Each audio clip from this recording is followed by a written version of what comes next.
Networking is an essential part of anybody's career. It's like what physical activity is for the health of our bodies. Networking is something you need to do to be a great professional. And a lot of people don't realize all the different areas and how active you need to be to make sure that you are continuing to network and growing that network for you. So let's talk about a few examples. One is the typical cocktail party that people always associate with networking. It's a great place to meet new people, but there's some things you should really consider. Don't just say yes to every cocktail party.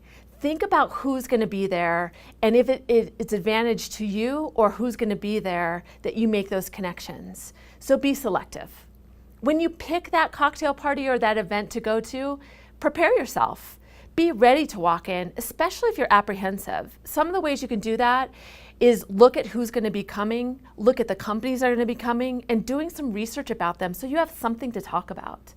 You can even go to the organizers and ask them to make introductions for you, but be prepared. And if you're apprehensive, the more research you do, the more comfortable you'll be. So when you get there, if you're nervous and you don't know anybody in the room, look for somebody that is by themselves. You know, they'll welcome the conversation and they'll be glad that you made that connection, and they'll kind of break the ice for you to keep you going. Then once you start mingling, make a goal for yourself. Meet at least half of the room. It may sound like a lot, but just look to meet as many people as you can and spend time moving from one person to another and finding which people are going to be the best for your network. Once you make those connections, make sure you bring your business cards and also get the business cards of the people you meet and write something on the business cards when you leave of where you met them and something personal you learned about them. You know, people are people and they want to have that personal connection, so making that will really satisfy and solidify that bond. So once you leave, make sure you write those emails, and better yet, you can send out a personal note that you handwrite. That will be something that will really help them remember you. And that's not the end. If there's somebody that you met that you want to really engage with and you know that you can be a benefit to them or they can be a benefit to you, ask for another meeting. Whether it's coffee or lunch, it doesn't have to be anything overly structured or complicated. It can just be fun. You want to make that connection and ask them how you can help them as well. And then from there on, you want to make sure that you connect with those people on a regular basis. Just send them an article, check in with them, and see how they're doing.